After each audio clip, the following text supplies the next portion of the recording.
Welcome into the show. It is Daniel Workman coming to you live from the Dream Imagine 8 Sports Studios. It is 9 a.m. on the East Coast. This is your 6 a.m. super early morning wake-up call out west and all time zones in between and around the world. Thanks for tuning in.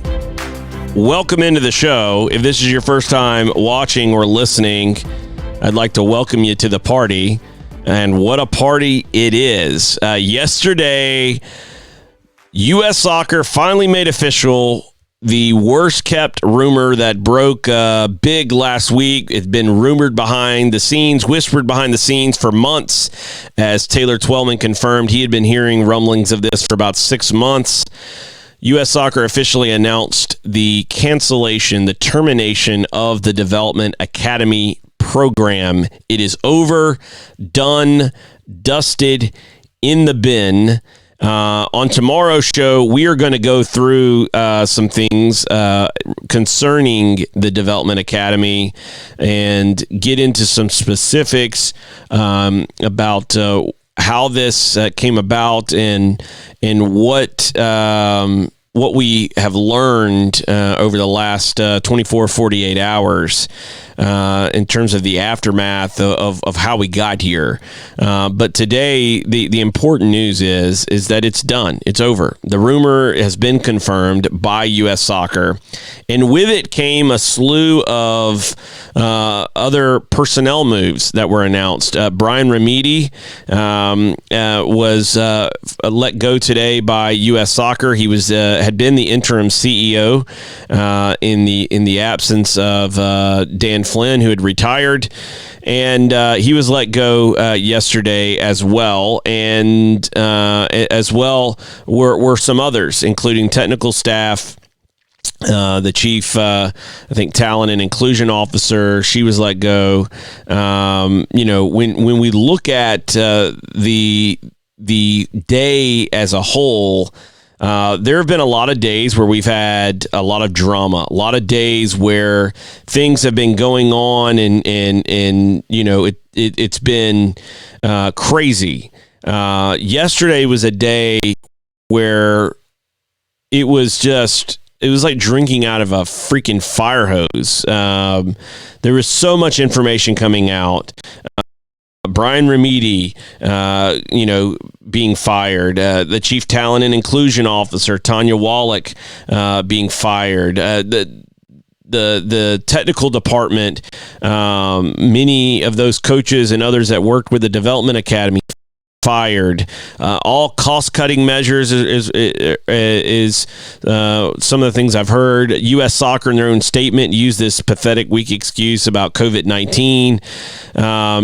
Look, COVID-19 was not an issue for the country or the world 6 months ago. This conversation, that was such a disingenuous statement from the new CEO, Will Wilson, President Cindy Parlow-Cone, as well as Ernie Stewart, the technical director, for the sporting director for the Federation, to say that the COVID-19 is at fault here. It's not COVID-19. This decision, as Taylor Twellman pointed out and many others have talked about, has been a decision coming in the works for quite a while. COVID-19 was the convenient excuse used for why it was shut down yesterday.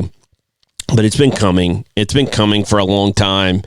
And there's a lot of good things, a lot of bad things. And we're going to get into some of the aftermath, some of the things that have happened, some of the things we could learn from it coming up in just a minute after the break with Tom Sawinski. And again, tomorrow, we're going to get into more in terms of the details surrounding yesterday's announcement with the Development Academy, MLS, the timing of their announcements, as well as the timing of the announcement with North Carolina FC, why that is a big deal. That's going to be something we're going to get into tomorrow as well. That's a telltale sign of some things that we've talked about recently on the show, how we ended up with Will Wilson in the first place. So there's going to be a lot of things we're going to get into tomorrow in that regard, as to what's really going on here. What are we really hearing about why this decision was made, how we got here, as well as some of the timing, some of the other things. And so I look forward to covering that in even more detail tomorrow. And we're going to get into some of those things today with Tom Sawinski coming up right after the break. He is a board member with U.S. Youth Soccer. So look forward to bringing you that here in just a minute. Before we do, our sponsor this half hour is Ductic Brand, DUKTIGbrand.com. They're offering a combo pack right now. Go to ducticbrand.com and you can see it. It's got some different journals, notebooks, etc. When you place an order, you get 10% off. DW Show is the promo code to use. I'm not sure if that promo code works with this special bundle, but it does work on most of their products. 10% off when you use the promo code DW Show at ducticbrand.com. We'll be right back after this.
Into the show. Thanks for tuning in today. We appreciate it as always.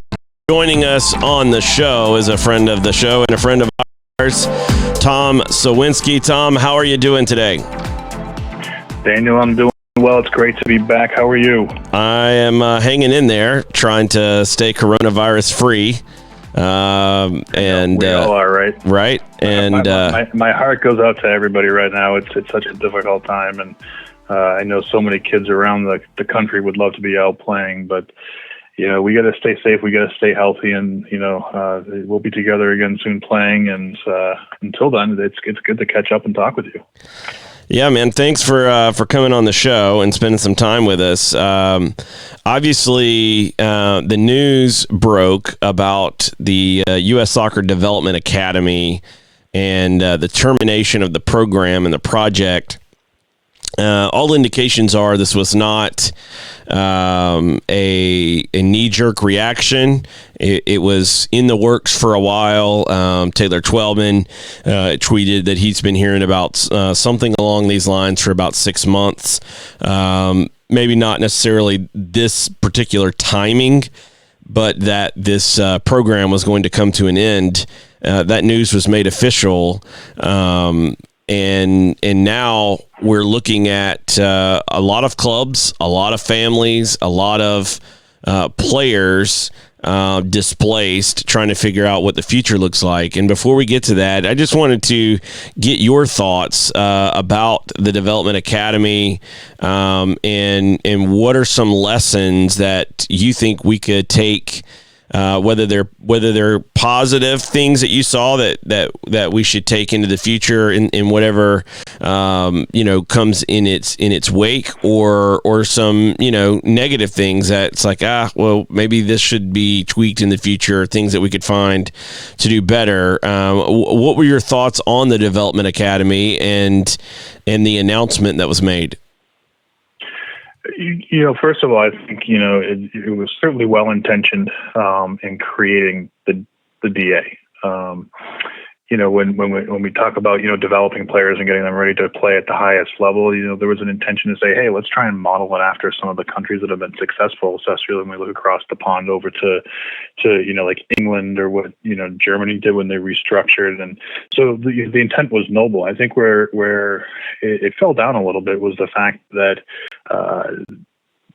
the DA was centered around certain geographic cities, and some areas had more DAs than others, and you had states that didn't have a DA, right? And so while trying to improve the overall level of play, it cast a very narrow net. And where one of the areas where I think it fell down was the fact we weren't finding all of the people, and the kids that were in it, while they were very talented. You look at where the men's national team went, because remember, the DA up until recently was just focused on the men's teams. And you look at where we went from qualifying for the Olympics and being a competitor in the Olympics or into the World Cup, to the last men's World Cup, we didn't even qualify. And so I think that's very telling that the changes that they had done, while noble in intention, obviously were not having the impact. And so I think, it's good to reassess, and it's good to say, this is not working. Let's try something else. There's been a lot of talk around, obviously, COVID-19 having an effect on this, and there was a significant amount of money that U.S. Soccer put into the Development Academy. There was a lot of staff associated with it. Unfortunately, a lot of those staff lost their jobs today, when you take a look at what COVID-19 is doing to a lot of organizations, whether they're nonprofits or companies, a lot of workers are having to get furloughed or let go because their companies are not making any money. And U.S. Soccer has when you take a look at their revenue streams, and everything is all public. So I'm not saying anything that nobody shouldn't be able to see. A lot of their revenue comes from, the national team games, the exhibition games.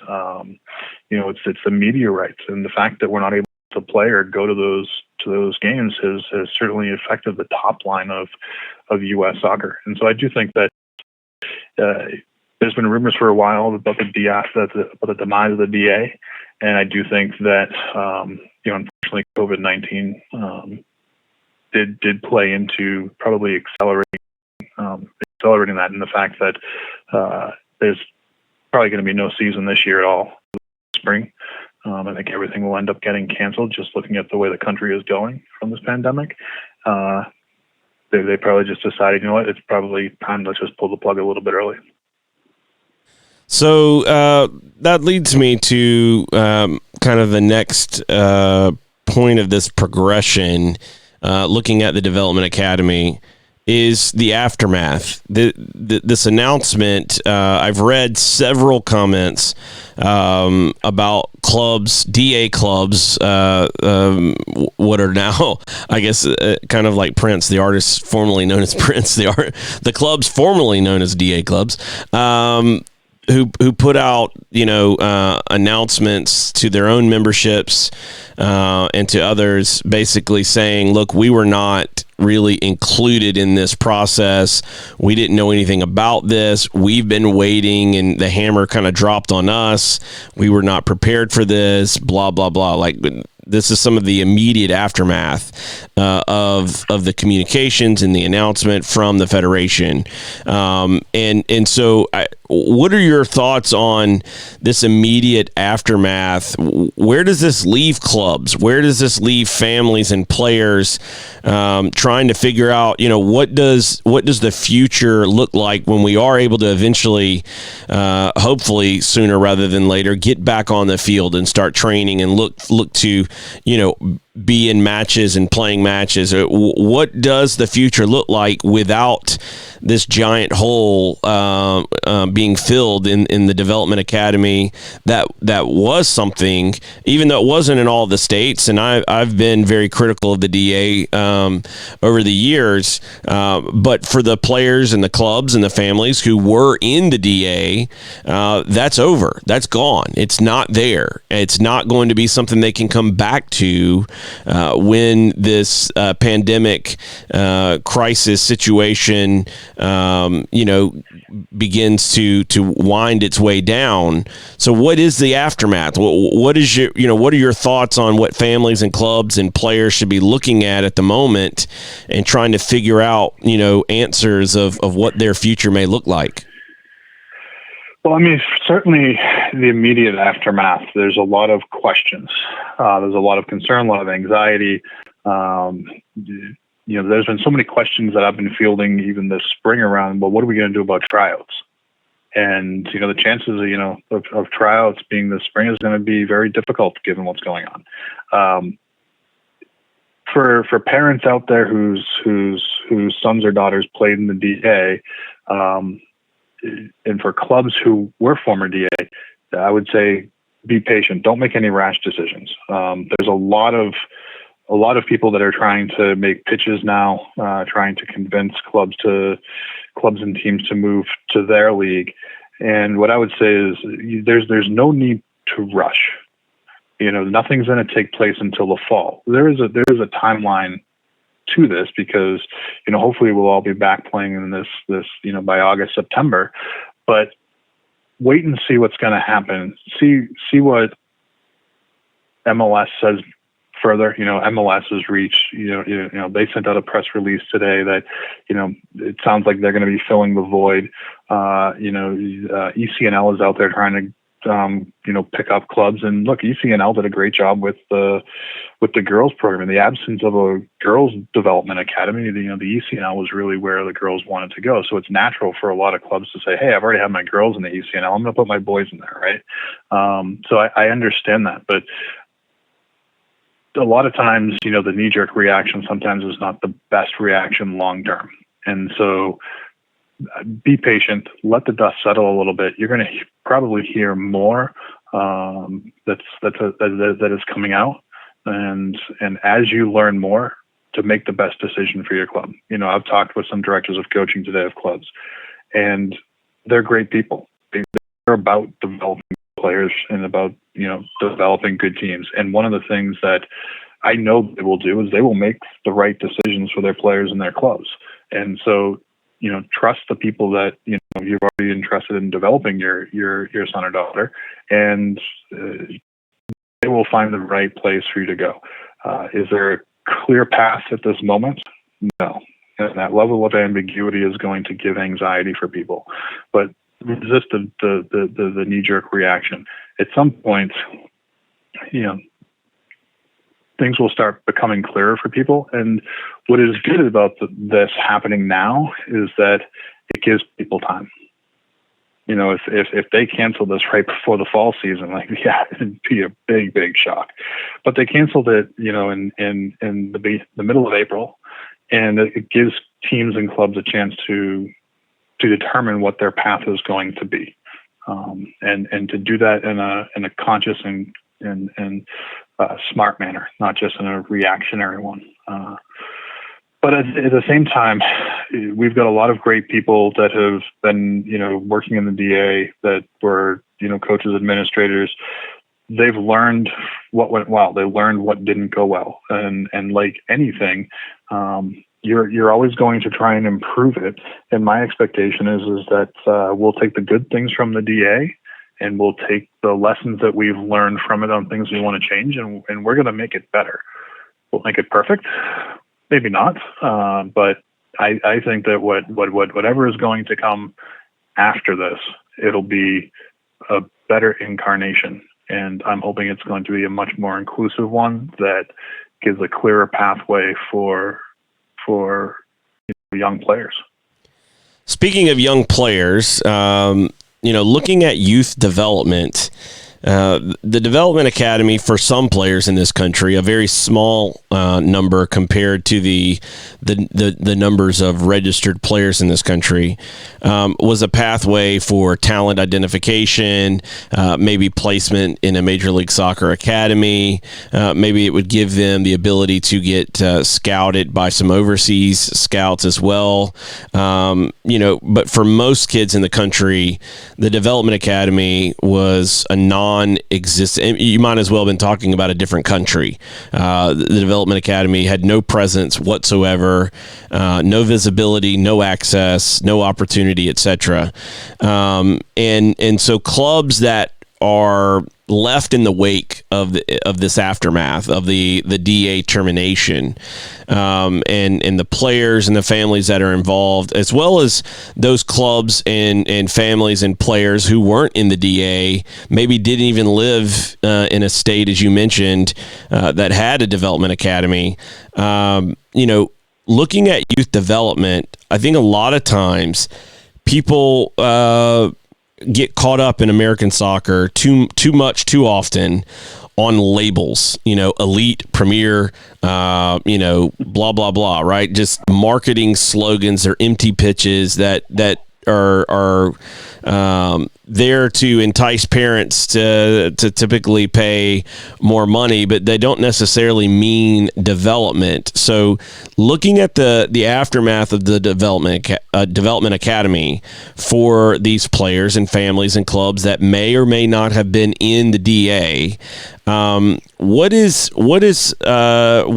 are some important things while families right now are in this pandemic crisis, trying to figure out, obviously at this point, as you mentioned, a lot more questions than answers. From a youth development side, what are some things that they should be looking at in terms of their own son or daughter and clubs? Are there some things they should be looking for in terms of how coaches conduct themselves, how often they train, where they travel to, where they play, or where they've played in the past and are looking to play in the future? Like, what are some of those questions or topics or things that could help a family right now, at least maybe not have a workable solution? Because as you mentioned, there's a lot of things I think that are going to come out over the next few weeks and months with the aftermath of the DA, what comes in its place. But as we're waiting on that, what could families right now be doing to evaluate their current environment and maybe possible future environments that they should be seeking out in terms of player development? Well, certainly, right now where I don't think any teams are currently playing organized sport, I would encourage your kids, if they're not currently getting, training and homework assignments from their current clubs or coaches, to go online. There's a lot of resources. I'll make a plug for US Youth Soccer because it's, I'm on the board there. But we've got resources that give you drills that you can do to take home. But you can go out on Instagram. You can follow, any state association, any club. There's so much material out there on, various challenges that they give you in terms of helping to develop yourself. I think every player should be on a regular regimen where they do some level of conditioning. You take a look at a player that plays, 45-minute match 11v11, they're going to run 6 to 7 miles on average per game, right? If they play the full 90. So getting out and running a few miles a week, each time is going to keep your body in shape. So one of the things that you have to do is certainly take care of yourself and, continue to eat right, continue to get good sleep. But, as long as you're being a good person, your homework's done, like I tell my own boys, you still got to go out and work on your game. It's like anything to keep developing. But then as parents start taking a look at, A, do I like my club? How is my club developing players? Or B, am I looking at evaluating a different club to go to? It's not just about, the wins and the losses, the hardware that you win. Like, that stuff's important. Don't get me wrong. But, if you really want to judge a coach, it's not on their one-loss record. How many players that play for you have gone on to college and played in college, whether it's a Division 1, 2, 3 school, right? So you want to talk with those coaches and say, like, if my kid comes and plays for you, where can they go, right? And so understanding that pathway. How many of your players, if you're at a local club and you're playing at a premier or a DA level, how many of your kids go on to play for the local MLS club? Like, what's your success rate? You know, because that's talking about developing players. It's not about the one-loss record. It's not about goal scorer, but it's about how is that player developing. And you know, my son just came back. I'll make a plug for a friend of mine, Todd Bean. He's a New Hampshire native like I am, and he's got an academy over in Sitges, Spain called Tovo. He's married to Johan Cruyff's daughter Chantal, and so he learned in the Cruyffian model. And seeing how he focuses on, you know, the kids being able to A, can you find space, and B, can you exploit space, and teaching them, you know, not just, you know, here's how you trap, here's how you pass, here's how you shoot, here's how you head a ball. Right? In America, it's like, you know, do all these individual skills, you put them all together, you're a great player. He challenges the players to think differently. What am I going to do? How do I move a little while ago, not qualifying for the last World Cup? You know, our women, great team, tops in the world for a long time now. But you know, you take a look at the last World Cup, and they had some very close 1-0 games to get to the final. And our women's team is still on top, but the rest of the world is starting to catch up. So what do we need to do to continue to stay on top? And how do we want to continue to develop players so that we always have that competitive edge and our women's team stays up there? Because, you know, you take a look at, you know, whether it's, you know, the French or the English or the Chinese, Japanese, I mean, they've got some very good teams that could potentially beat the women. And how do we continue to stay on top? And that's where I think at this point in time in our juncture, while this is a very big shock for people, it allows us to kind of sit back, rethink, and say, how do we learn from the past, take the good pieces, take what we learned didn't go the best way or the right way, and how do we make it better, and how do we improve upon it?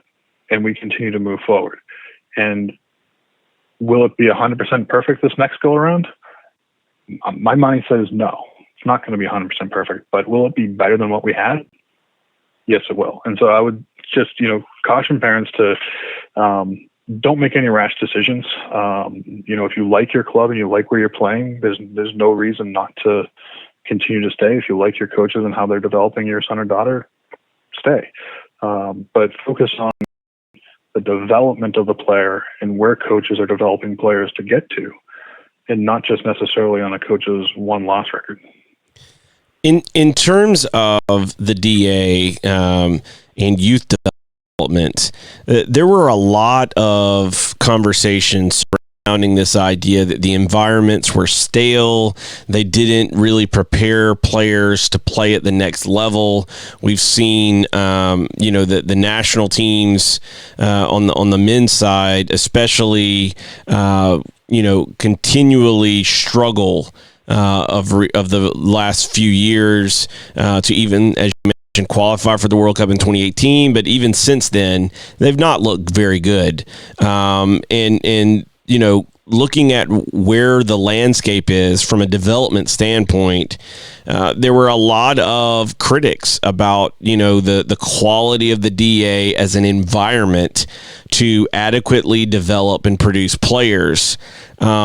What are your thoughts about the future? What should or could the landscape within youth soccer look like that could address some of those issues in terms of, you know, the sterile aspects, the stiff, you know, way that teams played, the style of play? There seemed to be a lot of, you know, central planning ideas, like this is how you train, this is how you play, this is how often you train, this is the style of play, this is this, and it basically, that one of the things I kept hearing from referees, from coaches, and others is that the players were just not coming out of the development academy developed. They weren't really ready to go and battle and fight and play for the badge.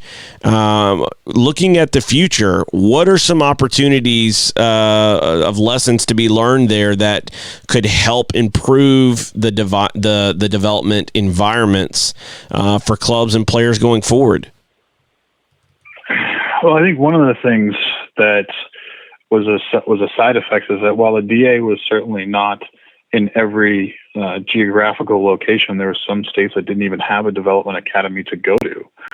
There were other areas that probably had too many development academies, and the market was oversaturated with them.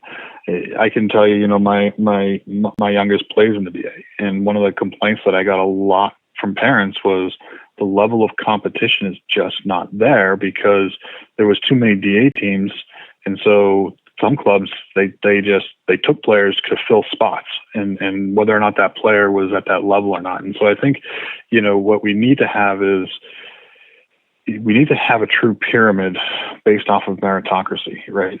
And it's on competition on the field, and to play at the highest level, you have to get through the various layers in the pyramid, but yet when you get to the top of the pyramid, there's very few, right? And right now, if you look at the U.S., the MLS for the men, the NWSL for the women, those are our tops of the pyramid, right? They're the biggest, most prominent national leagues that we have, and so that's where people need to be aspiring to get to. And what we need to do is create a consistent pyramid that everyone is feeding into, and based off of your merit, gets you up the ladder bit, so to speak. Not everybody is going to get to the top, and that's okay. There's certainly a place for players to play in the MLS and NWSL, but not everyone gets there. But it doesn't mean that you haven't achieved anything in the sport. There's still plenty of places for you to go on. You could go on and play in college. You could be a Division 1, 2, or 3 player and have a great experience playing. Maybe you can go and get a scholarship so that your education is free, and we should be encouraging that. Some of the players, through the MLS and NWSL drafts, do get drafted into those leagues, and so after their college careers are over, they do become professionals. But then, if you don't, there's nothing wrong with playing, in a USL league. The USL is still very competitive. I've gone to some USL games, and sometimes they're a little bit more exciting than MLS games to see because I think the players are a little bit more hungrier because they're trying to get to that next level and they're trying to get noticed. And so by creating that competition, you're going to create players that want it more, and the players that want it more and have the talent will continue to move up, and they're going to continue to challenge each other. And if you're never setting the bar to be a little bit higher, players will get comfortable and they won't continue to challenge themselves. And so we need to find a way of continually challenging to get players that want to get to that elite level there. But the pathway is not just for elite players. Certainly, we want to see our men's and women's teams compete at the highest level and win, various championships, whether it's Olympics, World Cup, etc. But we also need to develop good coaches. Not everybody is destined to be a professional player. You can be a great coach. You can be a referee. We need referees. If we're going to develop the game and grow the game and get more players in the game, we need good coaches. We need good administrators. We need good referees. And so there's a path for everyone. Whether or not you end up on a national team, you need to have, the coaching, the refereeing, the educational components all go along with it. And just because you're not a professional caliber player doesn't mean that you can't continue to give back and continue to try and influence the game. I think I've had a very good career, and I don't think my career in the sport of soccer is over. I was never a professional. I never played professionally, but I've been in this game my entire life. I miss coaching, but my career, my day job doesn't allow me to do it anymore. But I'm still involved. I still volunteer. I've been a volunteer. Again, I've lost track of how many years I've been volunteering in this game, and I still am. And I don't have any intention of stopping. So there's a place for everybody, and there's nothing wrong with not becoming a professional. So in terms of reducing travel and expenses, this is something that's been talked about a lot, dealing with families. And now we're going to, this pandemic, a lot of families are dealing with unemployment and lost wages, and they're looking down the road for their kids in soccer and trying to figure out, where does this fit in our family and our budget and all of that. And U.S. Youth Soccer is the largest youth soccer organization in the country. It has operations in all 50 states. And in some states, it's actually split into two separate organizations, like in California and Texas, Ohio, Pennsylvania, and New York. Looking at this idea of reducing travel and expenses with the size and scope of U.S. Youth Soccer, what are some things that could be done in this area, at the very least, for the near term, to reduce the financial burden on families who want their kids to have opportunities and access to play, but can't afford plane tickets and some of the costly trips that were incurred by having to play in the DA system? So, first of all, Daniel, my heart goes out to all the people that are being impacted right now. I mean, you see the rate of unemployment claims. You see the lines, waiting to get into, food pantries and whatnot. And it's terrible what's going on. And it's certainly impactful to a lot of families. When we start returning to a sense of normalcy, and I don't think we'll ever go back to being 100% the way it was before, but when we start returning to normal and we're starting to able to venture outside and actually congregate in groups and we can actually start playing again, our focus needs to be on local matches, local competition. We're not traveling. We're not, doing the long flights. Keep it local, keep it regional. And then, for, the national competitions, you keep those national competitions, few and far between. I think one of the challenges that, that the DA would have is, the cost to travel. You have to go to DA showcases and, especially, throughout the winter, they're in, warmer climate states, Florida, Texas, I love, if you're from the Northeast where I used to live, going to Florida in February is great, but not many people are going to have the financial means to do it. And you shouldn't have to feel like you're sacrificing your mortgage payment to go to a showcase. So we need to keep the competitions local and regional, focus on getting back to the game, focusing on, just grassroots tournaments. Let's get back and let's start, sponsoring some local events to get kids out playing again. We're all going to be rusty, regardless of how much home training you're doing, you're going to be rusty. So let's just go and have some fun events and keep them local, keep them free. They can be team events, or you can just have people, put a team together and have a 3-on-3 tournament, get 5 of your mates and, you guys go play 3-on-3, right? It doesn't take much to do. You just need a field space, and you can, there's a lot of local parks you can get it at, but let's do some of those events to get everyone back out there and start doing something we all love and keeping it at a cost that is next to nothing or nothing. Because we want to get people back in the game. We want people to fall in love with the game. They're going to want to play and forget about what's been going on. But at the same time, we have to recognize that so many of our families have been impacted, and my heart goes out to them. We can't put a financial burden on them to choose my son or daughter developing and going to a national tournament. We're making my mortgage. We're putting food on the plate. It's just not fair to the families. So we got to keep it local, and then regional. Yeah, I just, when I look at where we are, and, this was long before the coronavirus, the idea of a 14-year-old having to get on a plane to fly across the country, I think one of the problems with American soccer, and this starts at the federation level. This isn't specific to U.S. youth soccer, but U.S. youth soccer is a big player in this space, in the youth soccer space, and I think they have a big role to play here. But U.S. club soccer and other organizations do as well.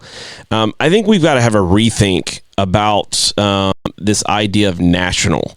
And when you look at how teams and clubs interact, play, competition, etc., in other countries, their countries are a fraction of our size, and yet they still don't travel around their entire country at youth levels.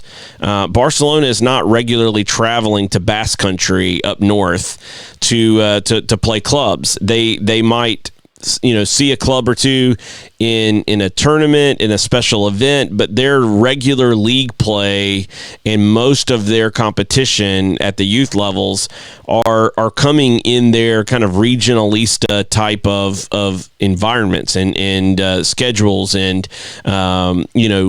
geographic areas. I think one of the things we've got to get as much as we can back in the box, the genie back in the box or back in the lamp, is this idea of national in the way that we traditionally think of national. I think, if you look at college sports and power conference geographic boundaries, they're similar. They're not identical, but they're similar to the four regions that are kind of set up within U.S. soccer, and U.S. youth soccer follows that same kind of setup with this, region 1, 2, 3, and 4, splitting the country into kind of 4 zones. I really think we should look at those 4 zones almost as if they're 4 countries, and then kind of work from there, because the idea of a Florida team traveling to California at 14 years old is just kind of crazy to me. That we would even be asking families to make that kind of financial burden, and if we do, it needs to be so few and far off, just not happening very much, that there could be some fundraising and some other things that could help mitigate the cost, or some other creative solutions to that. But I think one of the things we should be doing during this downtime is having a rethink of how we do the game in this country, and not trying to think of the way that we do it and try to do a cut and paste, a copy and paste from another country. Learn from the countries like Spain and Germany and others that do keep their youth programs more local than we do, and their countries are a fraction of our size. I think that's a lesson we could learn, which brings me to this next question. Looking at the landscape of where we are, what are some, smarter, workable solutions, opportunities that could come as part of this downtime and opportunity to breathe and rethink, reimagine the American youth soccer landscape? Well, I don't disagree with you. I think, one of the challenges, especially at the DA level, is that, every time you played, it was like you were getting on a flight, especially for a lot of the showcases. Some of the younger DAs programs, you didn't have to travel as much. But one of the things that really impacts it is tournaments. And people feel like, unless you're traveling out of state for a tournament, you're not playing for a good club. And I think that's a misnomer that a lot of people, parents especially, think that, well, hey, unless I'm traveling out of state, I'm not playing for a good program. But what you're not realizing is there's a lot of teams coming to your state for the tournament, right? And what I like about U.S. youth soccer is that we've got 55 state associations, and some of our larger states, and you named them off, they're split into 2, so you get like New York East and West, you've got Cal North and Cal South, right? And so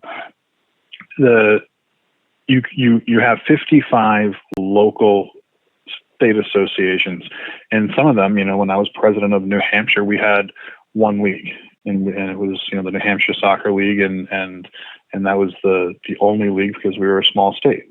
But here in California, you've got a lot of regional leagues because even in Cal North, it's the land mass is pretty big.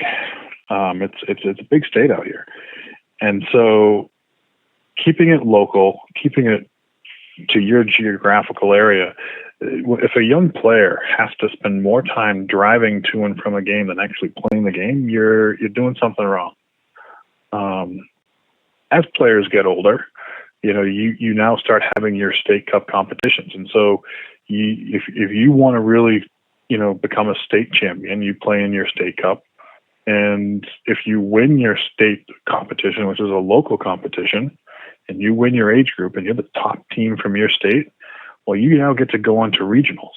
But it's one team from that state that's going to regionals, and for that age group, boys and girls, right? And so now you're going to a state in your region. Here we would have been up in Idaho this past year. We would have been up in Boise, and it was a great experience last year. Now, you'd go into Boise, you'd play, and if you won that tournament and you won your region, then you go to nationals. And nationals was in would have been in Overland Park, Kansas this year, and we had to cancel it. And in U.S. Youth, we not only are we the largest soccer organization, we are the largest youth sports organization in the country. And so a lot of times, being the largest, a lot of decisions that we make, people follow. And if you look, we've had to make the hard decision of canceling some of our tournaments. And the first time it was very close to a tournament out in Las Vegas, and people were upset that we canceled it so close. And then we had to cancel the regional and nationals, and people aren't happy that we canceled them. But it's for good reasons, right? We had to make those hard decisions. We were the first to make it. And then you started seeing other sports, other soccer groups that canceled theirs. But the fact that we have the local organizations, I think, is good. The challenge comes in is, like I said, all these tournaments that they want you to travel to. I mean, that's crazy. Why do you have to travel to all those tournaments? I mean, if you're playing for a national title, you've got your regional, you got your nationals. You're making like one or two trips, depending upon how far you play. But you got to get through your state first, and it's all local. There is so much good competition, within your own region, within your own state. If you're able to win your state and move on, then great. You need to play against more. If you win your region, then you get to go play for a national title. But outside of that, there's too much money and cost doing the travel. And I think clubs need to pare it back, reduce the number of tournaments that you're going to send your kids to, and that will reduce your overall cost your parents have to pay. The cost of playing a sport in this country is becoming expensive. One of the things that I've said for a long time is we have to lower the cost of the parent. Everyone talks about pay to play. There's costs associated. Nobody's going to give you fields for free. No one's going to give you uniforms for free. No coach is going to coach for free. I mean, many coaches make their livelihood off of it, right? So those people have to get paid. But why is it the parent that pays it? We should be looking at ways of reducing the cost of the parents so that we can get kids that, have a hard time buying a pair of shin guards the ability to just play. The cost should not be a barrier to entry. Yeah, you should be able to get I in, agree. and you should be able to play. And, we have to find, and as we start looking at how the youth landscape changes, how do we find the opportunities to, still pay what we have to pay to run the organizations, but reduce the cost to the parent themselves, because not every parent can pay, $3,000 to $5,000 just for the kid to play, plus all the travel and uniforms and everything else that comes along with it. The youth soccer becomes very expensive. It's like any sport. Any sport is very expensive.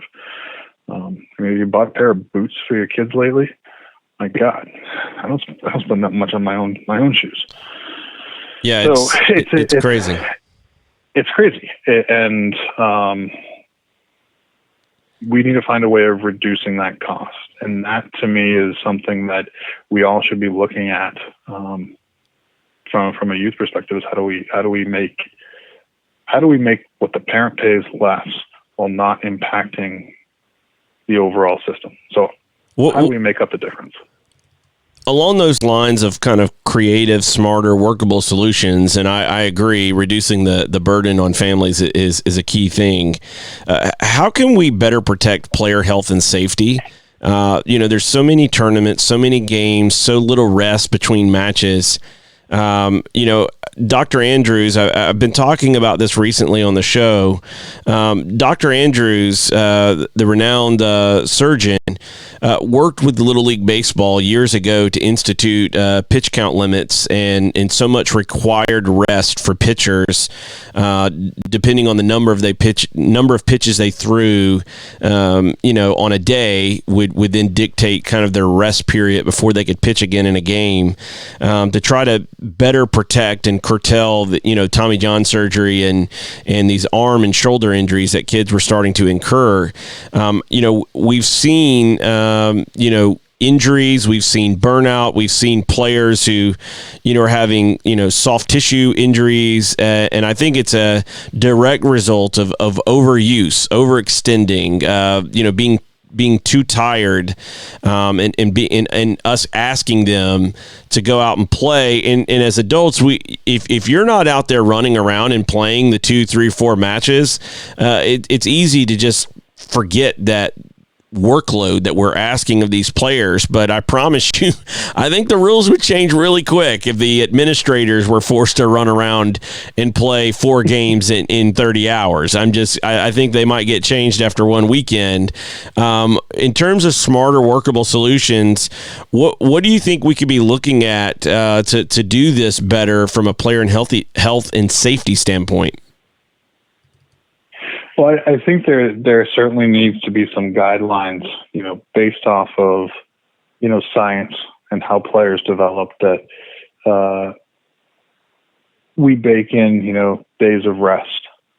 We have our trainings, not every training is at a high intensity level, right? You can have like a low intensity training before a match, and educating the coaches on that more. I don't know if it's just an American thing, but we're always trained we're the best. We want to work harder. We just keep working harder. Rub some dirt on it, right? That's what my father used to tell me when I would get a cut. They just keep pushing through and have this perseverance. But as we start looking at health and safety of our players, you start taking a look at, finally all the science coming out around concussions and what are concussions to the younger players. And so we've put into place, protocols around heading the ball. And you're not able to head under a certain age group. We need more of that, and we need more of that education. And I remember when they first started putting those heading rules in, there was a lot of grumbling about it. It's like, well, I did when I was a kid. Like, well, yes, but that's because we didn't have the science that we did. You used to play hockey without a helmet. I don't think anybody would do that nowadays, right? Because it's just not safe. And so we need to take, a little bit look just in the player safety and what's right for a young player. An 8-year-old body is different than a 14-year-old, and a 14-year-old is different than a 17-year-old. So what's right? And it's not just, the time that they're playing, but what's the nutrition? What should they be eating? You're right. Going to these tournaments where you play 4 games, sometimes 5 games in like a 3-day period, it's crazy. And, we just accept it, but, the kids are tired after that. It's a physical toll on their young bodies. And, what is the right way of doing it? I think, certainly we need to have some people that are smarter than you and I probably tell us, this is what appropriate development is, so that we're developing our players and, learn from what other countries are doing, so that, players are physically safe. But, when you talk about the safety of players, unfortunately we have to talk about, child abuse. right? And we've taken a big stride in this country to protect our players from child predators. And we need to continue to do that because, it's very easy to catch somebody in a database because they've done it before. But, how do you make sure that it doesn't happen the first time, right? Because once is too many. And so there's more work that I think we need to do. We've taken a big step in helping to protect the players.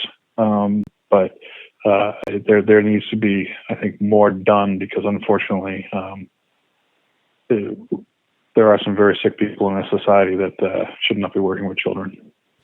Yeah, I agree. And I know that the Federation has made safe sport a big priority, and that deals in that area. I do hope that in the future we can see some guidelines and regulations regarding, rest to help better protect our youth players going forward. Because later in life, I think it's going to help them from an injury prevention standpoint.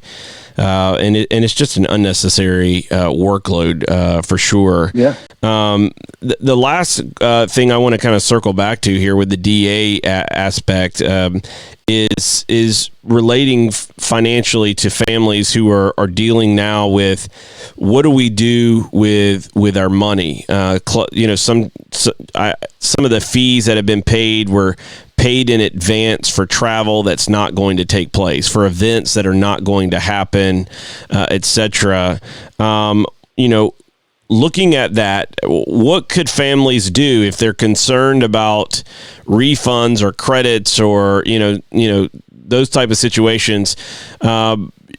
Is that reaching out to their clubs? Is there anything U.S. Youth Soccer recommends on this side of the situation? What are some resources or some help for families who are trying to figure out the aftermath and are concerned about those things? Is it having conversations with their coaches, the DOCs? What could they do in a situation where they feel like, hey, we'd like to get some of our money back, especially on services that were not rendered? Do you have any recommendations for any family that may be in that situation? Yeah, I mean, certainly, from a larger organizational perspective, it's still too early to tell what we can specifically do. There's a lot of things, contractual that we were obligated to do, and so we're still working through that. And so it's too early to say what we can and can't do. But it's something that, has come up that we have been discussing. And as soon as we have a better idea, we'll be able to share. But if you're a parent, certainly, most clubs, my club included, you've pretty much paid for the whole year, well before the spring season even started. And so, everything to do with the spring, for the majority of parents, you've paid for, as you said, a service that's not going to be rendered, whether it's, tournaments you're going to go to, State Cup, just your league play, all of that you've paid for, but you weren't able to get the services because of it. The best thing that you can do is either send an email to your club and just ask like, hey, what's your policy going to be? Or B, just pick up the phone. And I get to think that, a lot of clubs are probably in the same position as like we are. We're still trying to understand, like, all right, what did we already commit ourselves to that we still are obligated to pay? Can we work with them on not having to pay it given the circumstances? Do we have insurance that's going to cover any of this? Like, there's so many unknowns that are going on right now. I mean, like, most people don't have pandemic insurance, right? And so, with governors coming out with new rules every day. I mean, I work in the workers' comp industry, and every day I'm finding like 4 or 5 new things coming across my desk where governors from different states are just, issuing edicts via fiat. And so, have a little patience with your club, and talk to them. They're good people. They're going to be empathetic to your situations. And if, certainly if you've paid for something and you're out of work, they'll probably work with you to try and find a way to make you whole, and help you out, because, everyone has, there's a lot of people that are affected by this, and it's no fault of their own. So, best thing to do is just, send an email or pick up the phone and call whoever's in charge of your club's finances and explain your situation and see if they have a policy yet, or if they don't have a policy, if they can at least get you a refund, because everyone should be due something.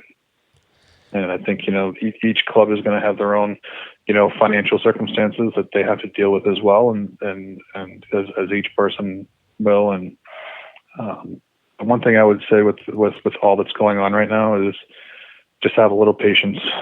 This is unprecedented. It's uncharted territory for so many of us. And having a quick answer for it, sometimes there may not be a quick answer. So pick up the phone and call, but have a little patience as well. And I think at the end of the day, everyone's going to do the right thing to make everyone whole. Yeah, I would echo that. Reach out to your local clubs, start there, and work from there. Hopefully, you can find an amicable solution. I know everyone's dealing with this in their own way, trying to figure out what the present looks like, but also what the future looks like. And Tom, I really appreciate you spending some time with us today on the show to kind of give your thoughts on the current situation and the aftermath, and kind of looking into the future, some possibilities of where this thing could go, and some workable solutions for the future. So appreciate your time. Thanks for coming on the show. Look forward to having you back on again soon. Daniel, thank you. It was great talking with you. And always glad to come on the show and talk with you. Appreciate it. That is Tom Sawinski, board member with U.S. Youth Soccer. We'll be right back right after this.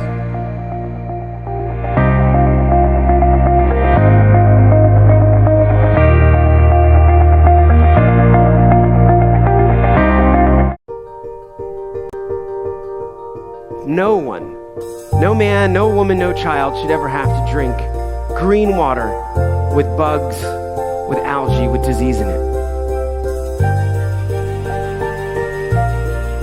Bad water and a lack of toilets kills more people than all the wars in the world. We know how to bring clean drinking water right now to every single person on earth. And when you can bring water into communities, it truly transforms them. It changes everything. Or you could know that you'd made a difference. You could know that you had truly impacted the life of a family, of a community, of a region. There was either clean water or there wasn't. We believe in a world where every single person has clean and safe water to drink, and we will continue fighting until that happens.